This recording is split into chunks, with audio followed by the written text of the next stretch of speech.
పూరా local. Welcome to పూరా local. అసలే కష్టాల్లో ఉన్న ఆక్వా రంగానికి తాజాగా అమెరికా అధ్యక్షుడు ట్రంప్ నిర్ణయం మరో షాక్ ఇచ్చింది. ఓ పక్క వ్యాధులు, మరోవైపు ధరల పతనం, పెట్టుబడుల ఖర్చులతో కష్టాల్లో ఉన్న ఆక్వా రంగానికి ట్రంప్ ఇచ్చిన షాక్ మింగుడు పడ్డం లేదు.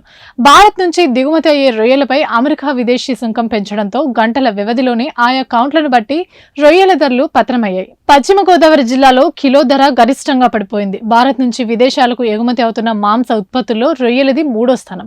ఏపీలో ఉమ్మడి పశ్చిమ గోదావరి జిల్లా నుంచే సింహభాగం ఆక్వా ఉత్పత్తులు ఎగుమతి అవుతున్నాయి. జిల్లాలో 1.20 లక్షల ఎకరాల్లో రొయ్యలు సాగు చేస్తున్నారు.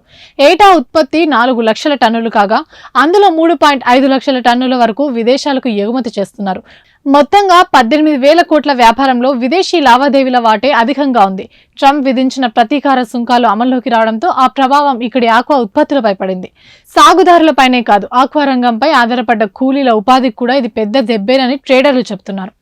ఇవి ఇప్పటివరకు నా అప్డేట్స్. మరిన్ని అప్డేట్స్ కోసం చూస్తూనే ఉండండి పూరా లోకల్.